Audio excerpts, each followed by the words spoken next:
Oi oi, it's your boy Slacky J, and I'm gonna be real with you. I am suffering from extreme Sean Strickland's fatigue. He was the headliner of the last event of last year, and he's now stepping in as the last minute headliner of the first event of this year. Again, in a 5 round fight. Who wants to see that? And then I'm going to talk about him today as well, because I'm doing the But Why Award for Piss Poor Fight IQ in 2022, and of course, he's a front runner. Not going to be talking about Imavov versus Strickland and that card today. I'm going to be talking about that on the Boycast tomorrow. And I'll also be talking about the one event, which is much more interesting because you got that amazing fight between Superbon and Chingiz Alazov, whose name I can never say, but whom I did just write a large article about on the Fight Primer for the boys. If you're a Patreon boy, go check that out. And I said his name many, many times there. It took me a lot of editing to get the audio track in order. So yeah, that's what's going on this weekend. That's what I'm going to be talking about preview-wise. But today, I thought we'd talk... Well, I've got to finish up my awards, but I thought we'd talk about the But Why Award for Piss Poor Fight IQ in 2022, because there were some really fantastic entries for that, nominations rather. And also, where we normally do the breakout technique, and sometimes I just pick something because there isn't really a breakout technique that year. And of course, these things never really go to calendar years anyway, but we'll talk about some of the trends in technique and the meta in mixed martial arts and grappling and striking in 2022 and how we're looking. But why bury the lead? We're going to get into the But Why Award for Piss Poor Fight IQ. I normally tell you who's won it every single time, but I forgot who won it. You can go back and check. I think Ryan Bader got one for diving on a single and just getting flattened out against Rumble Johnson back in like 2016. Cody Garbrandt definitely got one. Last year was Sylvester Miller, which is a fantastic one. One of the lesser known ones, but you will absolutely love that if you've not seen it. He's this dwarf who fought for a title in Cage Warriors, and he kept getting the guy down. It was Jack Cartwright who was fighting. He kept getting him down in his closed guard, and then he'd try and throw elbows, and every time he threw elbows, he'd drop an elbow like downwards into Jack Cartwright's pec, like not hitting anything good, so that his head could come down and headbutt Jack Cartwright in the face. And he did it about 5 times, and he kept getting warned. He had 2 point deductions, and he never learned. It's so funny. I put up the clips of it on, or a supercut of it on my Twitter, so go check that out. But this year, lots of nominations from various people. I'm going to get the obvious one out of the way because people said James Krause. This is not dumbest moment in MMA generally. This is for Fight IQ, but I will be touching on people's nominations for dumbest moment. And James Krause, obviously, if you go on Ariel Helwani and brag about how you've got an unbeatable system of gambling, and that unbeatable system of gambling was on sketchy ground to begin with, and that then prompts an investigation into your team and the entire league, that's not great. One of the most interesting stories this year, I say this year, last year. This year has been fucking chaos. We'll talk about all that stuff, the various sad shit, deaths, murders, on the Boycast. But today, we're keeping it light. We're talking 2022, which was a very silly year. Rose versus Esparza is a very common nomination for this one, or Rose versus Carla. Their first fight was Rose Namajunas jumping out with a flying kick, immediately getting taken down, and then that being rinse and repeat for the next however many rounds until she lost. While Rose has obviously gone from strength to strength, and Esparza has been floundering, doing like 2 fights a year that no one remembers because she's boring. Clearly, Rose Namajunas still remembered that first fight because she wasn't going to do anything against Esparza. She didn't want to commit at all. And Carla Esparza was on the feet, not getting hit. So, of course, she was like, man, I'm actually doing really well here. All that work on my striking is paying off. It was dreadful. Very little happened. And then at the end, Rose Namajunas was like, I can't believe the judges gave it to me. Like, I can't believe the judges were awake to render a score either way. Why would you be surprised that you lost?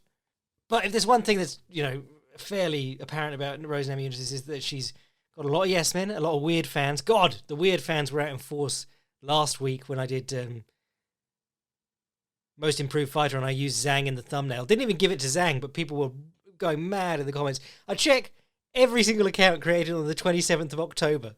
It's just one dude, and he's logging into different accounts to leave, like, different styles of comment. And it's just like, Dude, only 10,000 people see these videos every week, or 30,000 people, or whatever.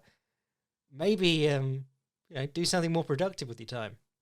But yes, she's got a weird fan base, so, it's pretty easy for her to delude herself, I'm sure. And she's got, Pat Barry and all that shit. But that's a rare double nomination, because Rose and Carla both did fuck all in that fight and thought they won. But then, of course, Cara Esparza was right in thinking she won, so was hers actually a bad fight IQ? Blood Diamond versus Jeremiah Wells is one that came up a bit.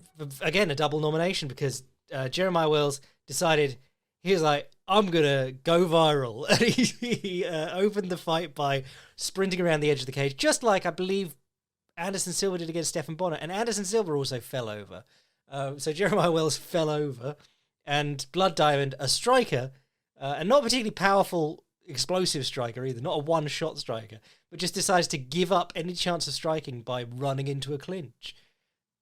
Another one was Vicente Luque, limiting himself to 3/4 of his weapons by fighting Bilal from southpaw. That was a strange decision. I have to think it was something to do with the wrestling, but it was an odd call. A common one this year: Sabatello out-grappling the shit out of Ruffian Stott, but deciding to throw 2 strikes in 15 minutes of control time. But then this is a judging thing. If you see 75% of fights judged for the person doing the controlling rather than the damaging, it's pretty understandable why you'd end up prioritizing control over damage. This links in with Mohamed Makayev, who's been nominated for the bizarre performance against Charles Johnson, where he was basically just terrified to let go of the body lock because Charles Johnson kept getting back up, so he threw 0 strikes. He had a similar outing against Malcolm Gordon in his last one. But yeah, if you keep rewarding control above all else, or I think there's a case for this being a two-way thing, because actually I'd nominate Brian Battle for this one. He kept, who was that lad? The really good lad? Renat Fakhretdinov. He kept him in his guard the entire time, basically, and was just trying to throw triangles and shit when he could have been elbowing him. Brian Battle didn't throw any strikes off his back in that fight. If you're elbowing people off your back and they're not really doing a lot on top, you're inviting the judges to say, well, the damage actually was the bottom guy.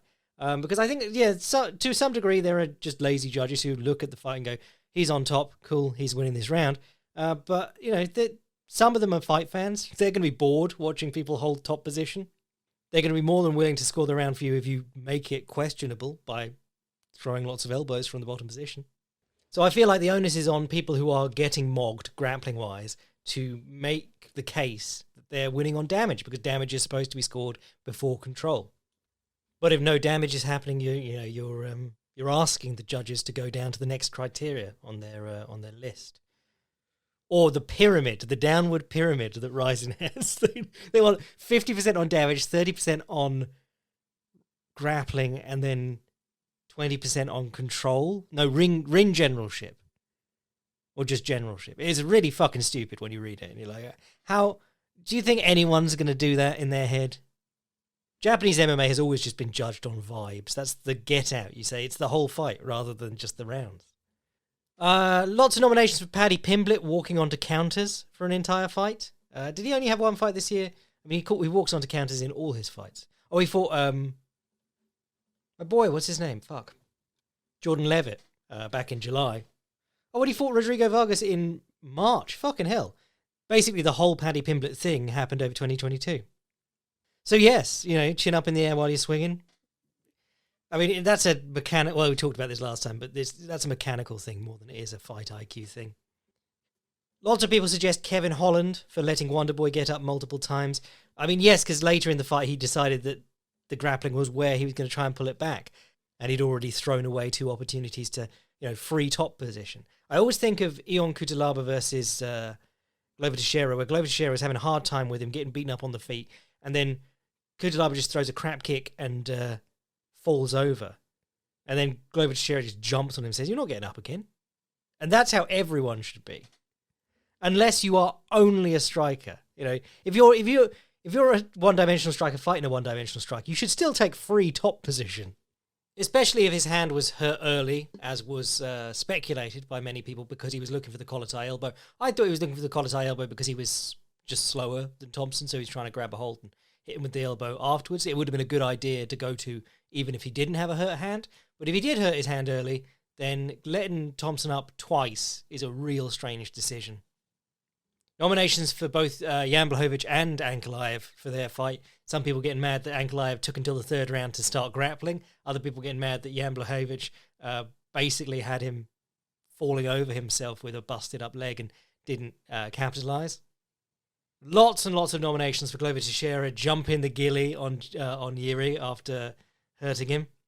Actually, we'll get into the that fight a bit more in the breakout technique discussion, but it's a tricky one because, yes, he made the wrong decision, as it turned out at the time, but I don't know if the thinking behind that decision was as bad as sometimes it can be. A lot of the time you see people jumping the ghillie when they've got someone hurt and it's early in the fight, and then they end up on the bottom and they give the guy time to recover. In the fifth round, and you can't remember what the scores were looking like at the time, but you can't have been confident you were winning it if you're Glover.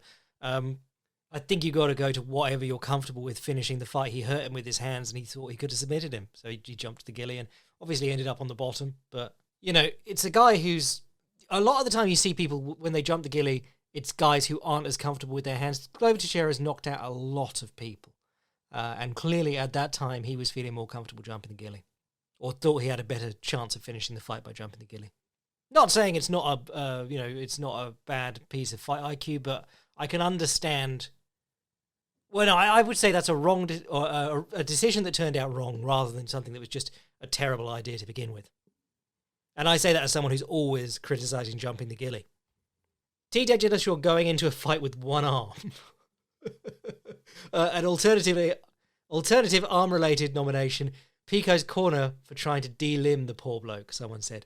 The TJ Dillashaw one is, that's just a reflection of, I've got to get the money, got to get the bag, so I've got to fight even though my arm's popped. That's one where, if he did raise it to the ref or the commission beforehand, I doubt he said it to the commission because he was supposed to tell them things like that on a pre-fight questionnaire, which was the Pacquiao thing when he said he had a hurt shoulder against Mayweather. They said, well, here's your questionnaire and you didn't disclose it, so you're lying.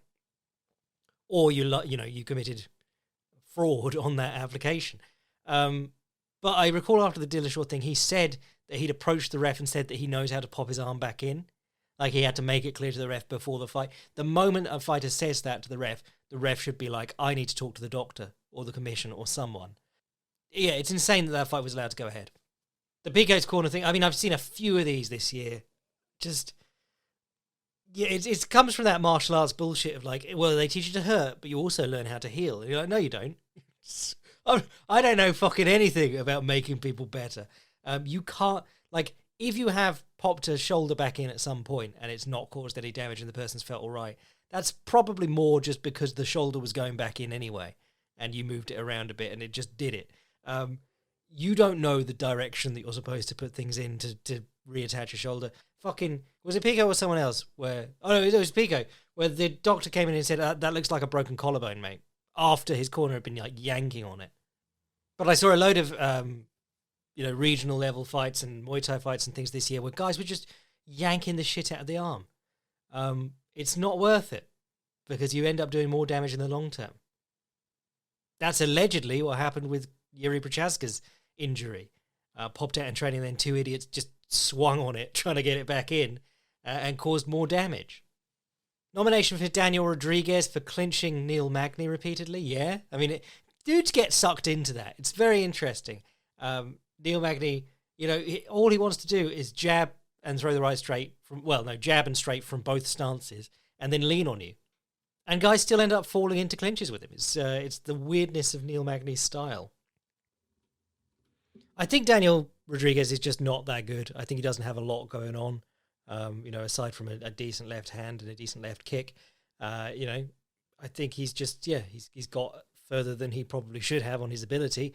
And you're just sort of seeing that his approach to fighting is to just sort of go out there and do it. Okay, now we're into, front runner here. The nomination says the guy who drew with Sean Woodson after knocking him down twice and one time celebrating off, and the second time doing it with a blatantly illegal knee. That is Luis Saldana, who in several fights in the UFC has shown that he's not the smartest cookie.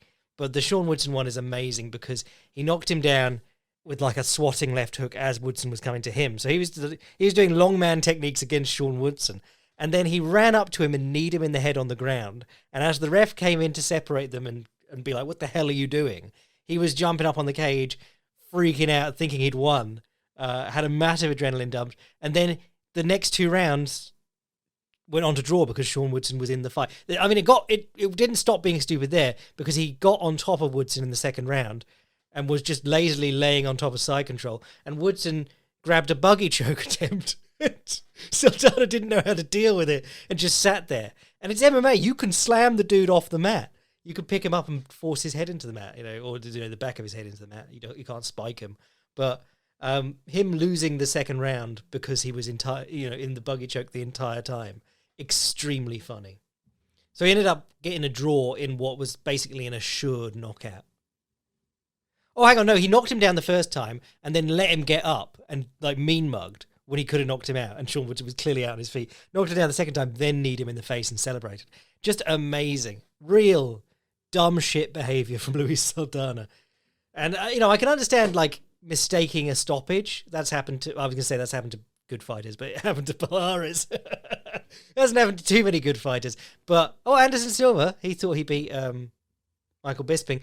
But you've got to be able to listen to your corner. And if you're not listening to your corner when they're shouting the fight's not over, you fucked up. Lots of people thought Michael Chandler should have got it for his big slam to chasing the back against Dustin Poirier. I mean, the slam was just because he needs to be exciting because he's certainly not beating top lightweights, so he's got to be super exciting in his fights, and he's going to make big money out of it, so respect to him. But the slam wasn't so much the issue, it was the running to the back, and then he just sort of fell down on his side with one hook in and slid off chest-to-back connection. Dustin Poirier's shoulder popped out from from his chest, and Poirier just got on top of him and battered him and got the back and the rear naked choke. Yeah, Michael Chandler really more at this point. Dustin Poirier said it himself. If he ever threw a straight punch, he might have got Dustin out of there. It's just because he's swinging these haymakers all the time. One right straight to the body occasionally. But yeah, the man needs some fucking variety in his game. But it's not going to change at this point. And he's in a good spot. He's like a top 5 lightweight without ever beating any top 5 lightweights, or I don't think any top 10 lightweights at this point. Dean Barry eye gouge. This was Dean Barry versus Mike Jackson. One of the worst fights skill-wise in UFC history. Just these two guys who come from like regional kickboxing backgrounds, awkwardly throwing weird kickboxing techniques at each other and leaning back miles to try and counter hook the opponent. Like, neither of them very good at boxing. Both of them weird point fighty styles, from like World Kickboxing Championship in your backyard. Barry hits him with a jumping back kick to the dick, Raymond Daniels style. Big break in the action while Mike Jackson nearly throws up. Barry chases him to the fence. Mike Jackson does that really slow, exaggerated, leaning head movement that got him knocked out in the fight afterwards, the next fight. But he gets knocked down off it, comes up on the single, grabs a hold of Barry in a clinch as he comes up, and Barry digs his fingers into the eyes and pushes him away. It's a gnarly image. I'm going to use it for the thumbnail of this episode. But yeah, I mean, real panicking because you don't know what you're doing behavior. Unless he wasn't panicking, he's a scumbag. But yeah, I mean, like I said, it was one of the worst fights in the UFC skill-wise, and neither of them should have been there. But yes, getting immediately disqualified because you gouged the guy's eyes. Not great fight IQ. Someone said, can the entire Salt Lake City event be considered up for the but why category just for booking all those fighters at that altitude? Yeah, man, that was one of the low points of the... I mean, it was a high point because you got that amazing finish from Leon Edwards, but most of the fights, in fact, every fight aside from that, everyone gassed out. Jose Aldo got leaned on for 3 rounds, and yeah, that was that. Someone said Paul Craig's entire performance against Vulcan or a lifetime award for Kutalaba. Yeah, Kutalaba is just the dumbest motherfucker. He threw Kennedy and Chukwu to the ground with his Greco-Roman background, and then he held the scarf hold until Kennedy and Chukwu popped out. It It was literally women's MMA and a men's MMA fight from, I believe, a top 15 light heavyweight. But Paul Craig's entire performance against Volkan, Paul Craig can do what he can do, and he can't do anything else. I would like to see him attacking people on the feet to try and get clinches and fall down on. If he's going to fall down on guard with a good connection, like an underhook, like Satoshi does. But you're asking him to do stuff he can't do. And, there's this big gap in his game. He's not a great striker. He's not very dangerous on the feet. He's not a great takedown artist. He's very dangerous on the ground, but he has to take a kicking to do it. I'm never going to give Paul Craig this award because he's doing the best with what he can, the best he can do with what he's got. And the final nomination for the Buttwire Award for Piss Poor Fight IQ 2022 goes to the man at the main event, the UFC's future. This is what the UFC is now, just 5 rounds of Sean Strickland. Sean Strickland versus Alex Pereira for doing anything that wasn't grappling. Sean Strickland is a competent wrestler. He's a competent cage wrestler.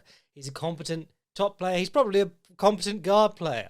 He is competent on the feet in MMA, but he also has a style which is just built for someone like Alex Pereira to mug him. I cannot believe that gym, I think it's Extreme Couture where all the weirdos train, but they've got Nick Sick, he's a very good coach. I can't believe that they sent him in reaching for Pereira's jab. That would be number one priority, to stop him doing that during the camp. Not only because Pereira throws the left hook, but Pereira likes throwing the jab and then throwing the switch high kick to catch people reaching. Now, you might not think that Sean Strickland is a very good wrestler. You might think, oh, well, Pereira's not been taken down so far, or hadn't been, by the 2 people he'd fought in the UFC. But doing multiple things is still better than doing one thing. Standing there on the feet and just reaching for his punches and throwing jabs back, like that's going to bother a guy like Alex Pereira. Insane. It also gets the damage multiplier / buff of Sean Strickland talking about how Alex Pereira had long man defense or tall man defense, and he didn't have to learn to strike properly because he was tall, while being Sean Strickland, who just jabs at the same time as his opponent while reaching with his chin in the air, and then leans back or steps back into feet level. So who wins this award? It's a close one. It's, there's many strong... No, it's just Sean Strickland, mate. Sean Strickland wins the award for Piss Poor Fight IQ in 2022. Now, let's have a quick break from Sean Strickland before I have to talk about him on the fucking Boycast. Let's talk about technical trends this year. Maybe we'll award a breakout technique, but breakout technique has been probably my most hit and miss award, because sometimes 2015 snap kicks to the body, something I've been calling for 3 years before that, suddenly starts taking over. Now they're everywhere and they're always changing fights. But other years, like 2014, there were 3 really good electric chair sweeps in high-level no-gi, and I gave it to the electric chair sweep, and now I'm like, ooh, haven't seen a lot of electric chair sweeps since then. 2016 Imanari roll again, a couple of good ones that year, but none since. 2017, front headlock fluidity, Das Anaconda go-behinds. I think that worked well because it was people like Brian Ortega, Tony Ferguson having great success snapping people down or just blocking shots and taking the front headlock and working from there. But again, 2018 Suluev stretch, I had to give it because, it didn't change the meta, but certainly the Suluev stretch had a breakout technique night because 2 of them were scored on the same card and never again since.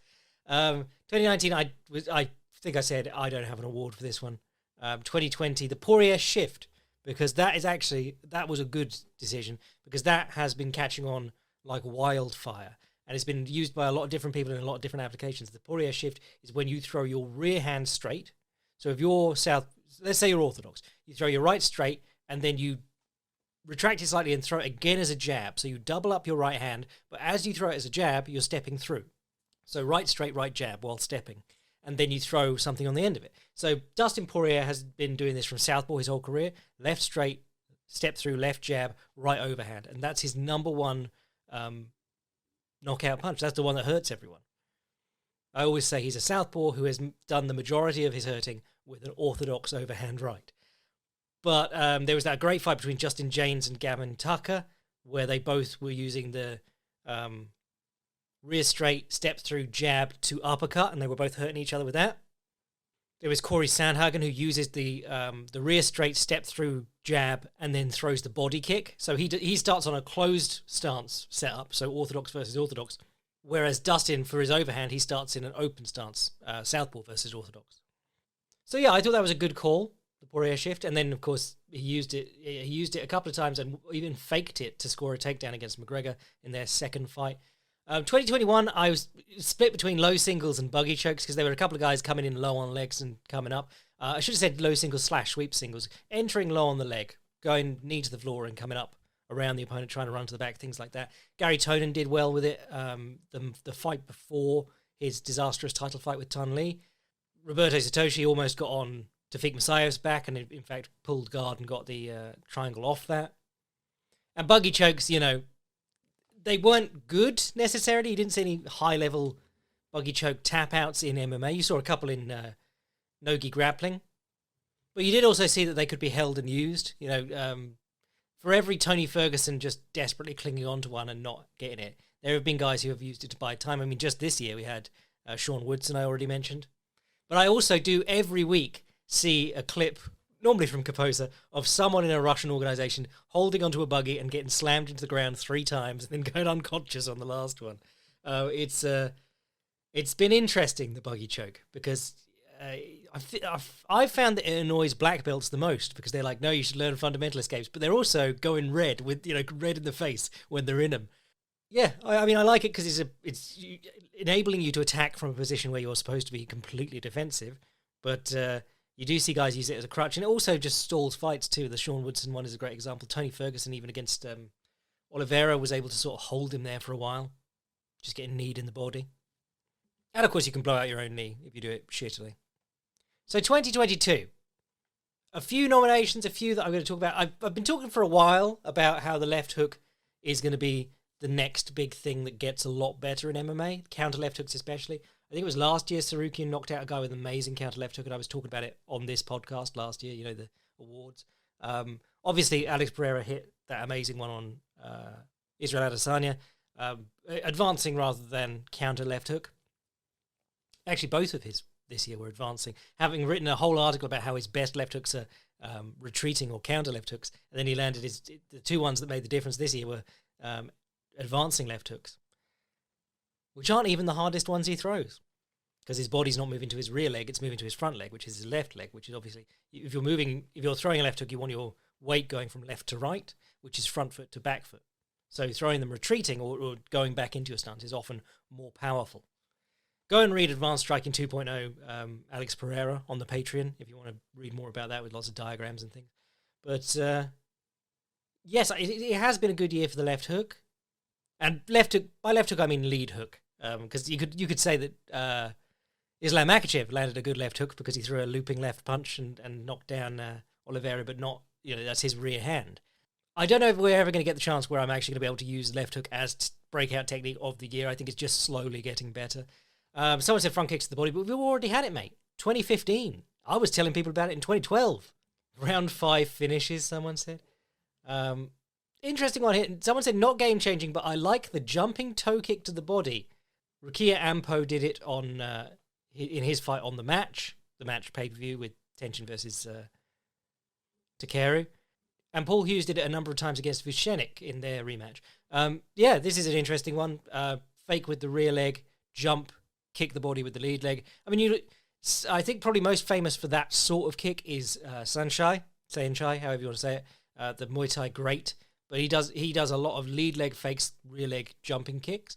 But Ampo's extremely interesting. I was talking about this on Twitter last week, but he's announced he's moving on from K1, and it looks like he's going to get into boxing influences. This is a guy who's world-class as a kickboxer, knocks out world-class kickboxers in impressive fashion. And he's most famous for doing like tough guys come to gym and get beaten up by real fighters video on YouTube, which was completely staged. But yeah, it just sort of sums up the sad state of combat sports right now, that you'll get more out of fighting people who don't know how to fight than you'll get out of being world-class. But Ampo he's famous for this jumping switch kick, which is right low kick, left high kick. And he, against, can't remember the name, whoever he fought on the match, he was using jumping into the right low kick, jumping into a left, instead of a high kick with his left leg, he just did toes into the body. It was really nice. I think he only did it once in that fight, but Paul Hughes was doing a number of like jumping push kicks against Vucenic, which was really nice. Ampo, I'm going to have to do something about him because this jumping switch kick, he's knocked out a few guys with it now, or at least knocked down a lot of guys with it.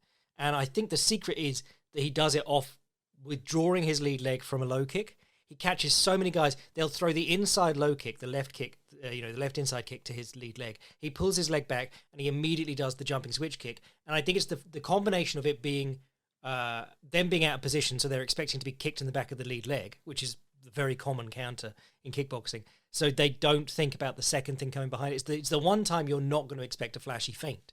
And I think that's true because... I think that's especially true because he's the guy known for this kick, and they're still not thinking about it when he retracts his leg from their low kicks. Someone said the girl who got the stoppage with the up kick to the body, or axe kick to the body from her back, can't remember who it was though. That would be Irene Aldana. Obviously, weird kick. Weird happenstance that happened. A lot of this with body shots, with one shot body shot stuff, tends to be you've just caught a guy breathing in, caught him at the wrong time. And most good body work by elite fighters against elite fighters does not cause that sort of reaction. That's why one-shot body shots are still pretty rare, in the grand scheme of things. In boxing, people always point to, like, Hatton versus Juan Luis, what's his name? That dude. And Roy Jones versus Virgil Hill. But what happens with most body shots is that it's an accumulation thing and you're trying to tire the guy out. And I think that that's part of why fighters get so discouraged by or stop working the body in fights, because they expect that one body shot. If you do get hit with a good body shot and you're breathing in, or you just get caught on the liver when you're reaching out or exposed, it does feel like you're about to die. But I think a lot of fighters think that that's the intent, that's what you want every time, when in fact you can be doing bodywork that doesn't look effective and it will take its toll over time. So I think this axe kick to the body, if anyone tries it, it'll be because of this crazy knockout. But people should have been doing it anyway. People should have been kicking the body as hard as they can from the back, because you're allowed to up kick the body. It's one of those things like kicking the body on the ground. People don't think about it, so you just assume it's illegal. Ben Saunders, I'm always talking about for this, he up kicked dudes in the chest from his guard all the time, and he used to do like an axe kick down on the collarbone, which really pissed people off and made them move. If you can get a guy to like squirm away from you when he's on top of you in guard, that's good. You've got space to move.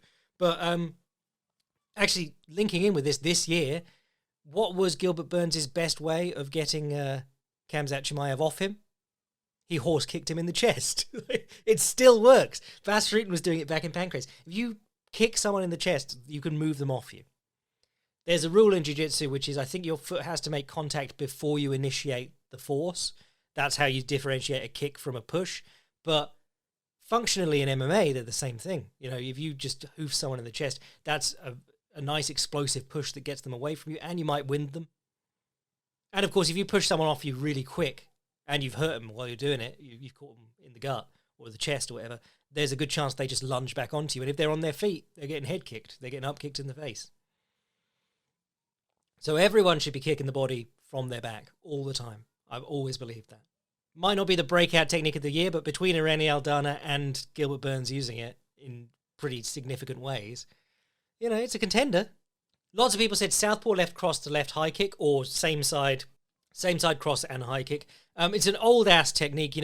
Maurice Smith came back at age 50 for an MMA match, and he murdered someone with this. He's noticed they were running around the ring the same way, slipping his punches the same way, and it looked like it was something that he didn't put any effort into at all. He's just like, yeah, I know. He's over there now. I'm going to kick him in the head. You'll see him all the time. Cal Luno versus Lion Takeshi is another great one that I always think of. But my boy Julian Erosa got knocked out by Alex Caceres doing this. Dom Cruz Marlon Vera versus Dom Cruz. Anytime that you can throw your rear straight at someone, if they don't do anything, you hit them in the face. So they're going to parry or they're going to slip. And if you slip, you're taking your head into the kick, which is going to be worse for you than just taking the kick standing. And if you parry, your hand comes away from their side where it's supposed to be shielding you. So it's always been an amazing double attack. the threat of the left straight and the left high kick, or the right straight and the right high kick against orthodox fighters. It's just been a really good year for it. Someone said posturing in the final rounds of a fight you're not winning. I believe that's another veiled stab at Michael Chandler. Leave the poor man alone. Someone said wrestling scrambles are leaps better now, e.g. Gamrot, Makayev, Shavkat, Ismagulov. I'd add Kutateladze, people like that to that. Yeah, I mean, the level generally is getting better across MMA, and I'm loving it.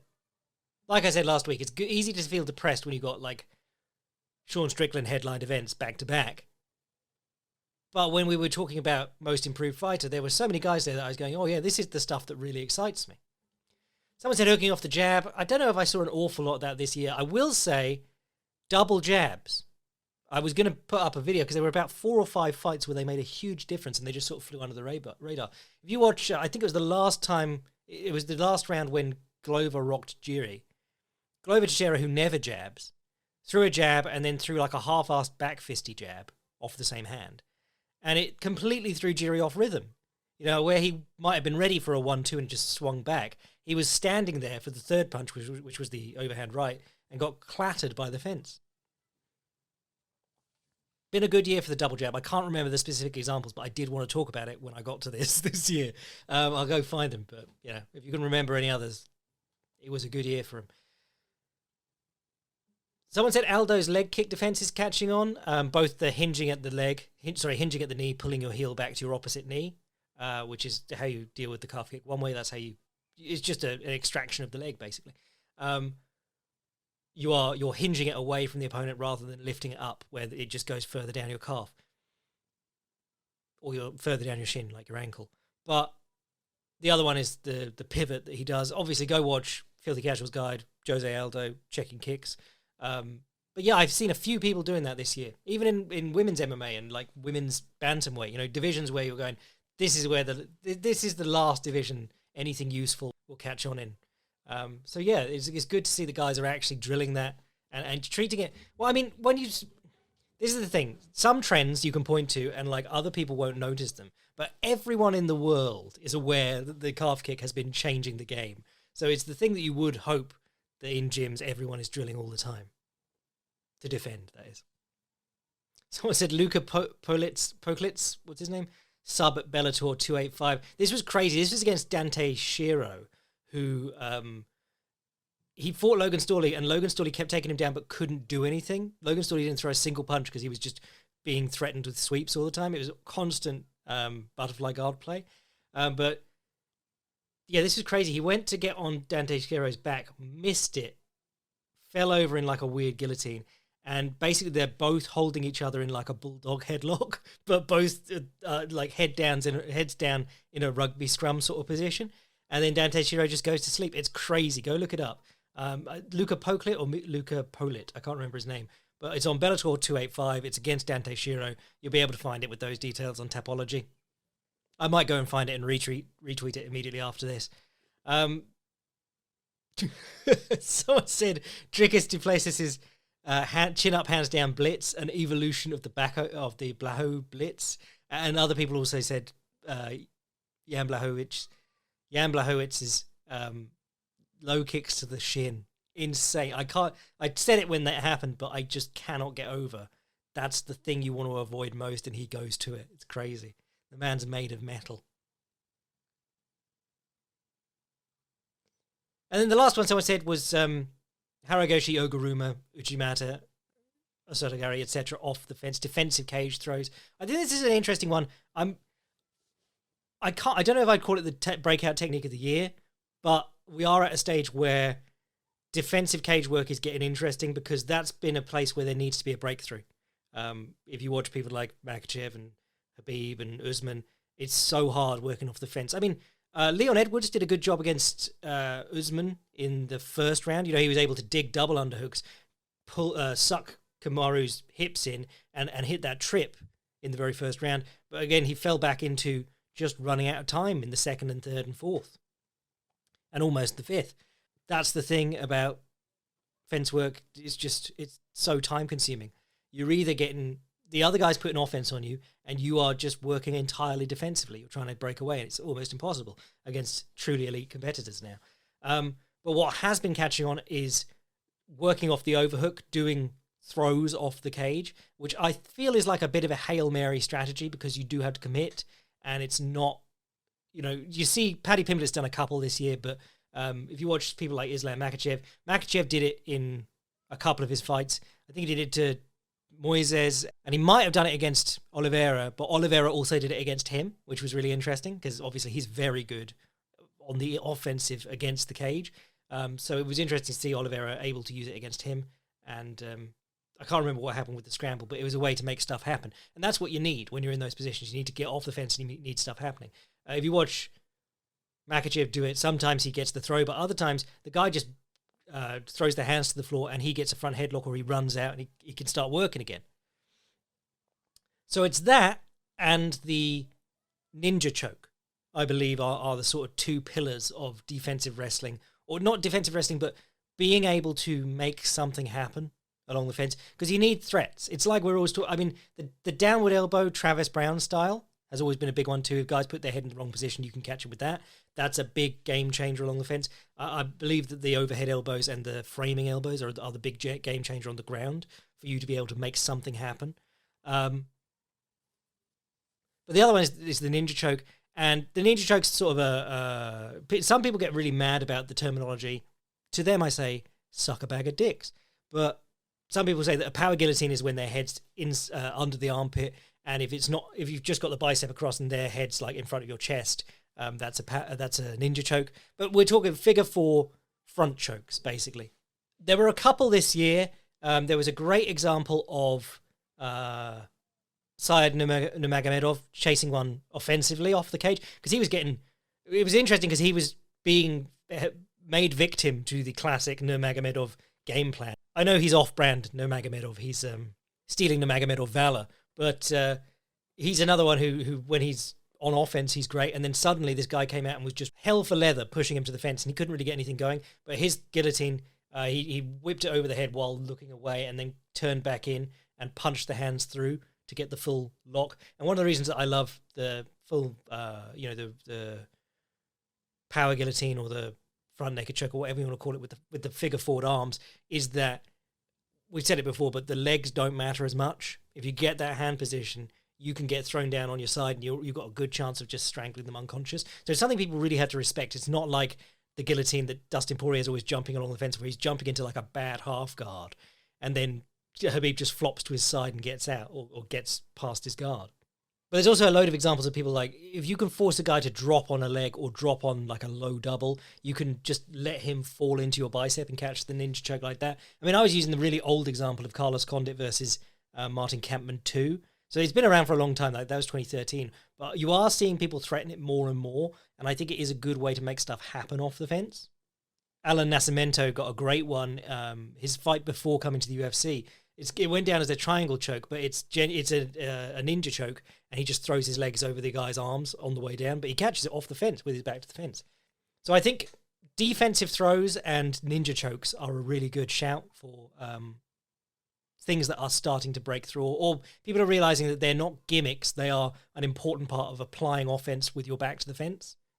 And then someone said Chandler blowing blood all over Poirier's face in guard. That was fucking gross. Man, people really don't like Michael Chandler. And I say that as like formerly the biggest Chandler hater, because he used to do that like, oh, I'm the toughest matchup for Khabib. It's a shame that Bellator keep offering me millions to stay here. And then it came out that all of Bellator's top fighters get 200k show and win. Like no win bonus, just show. Which is really good, but it's not like that's what kept you from fighting Khabib, bro. Anyway, I'm not going to give a breakout technique this year, but that's where things are standing at the moment. I'm going to be back tomorrow for the boys on the Boycast, and we'll talk about these fights coming up. Mainly, I'm going to be talking about one. I'm going to have to touch on some tragic shit which happened, but it's there's room for it. We've got to talk about that sort of stuff. But there are some good fights coming up this weekend, and I'm really looking forward to seeing people back in action and having some fucking fist fights on the menu. I am your boy Jack Slack. If you want to read the Chingiz Alazov piece, which you've probably forgotten since I said it at the start of the podcast, and get the Boycasts and all that other stuff, sign up to the Patreon. If you want to send an email to the podcast, jackslackpodcast@gmail.com. And if you want to see what I'm writing anytime, fightprimer.com. I am your boy, Jack Slack, injuring my mouth on a hot dog, bless.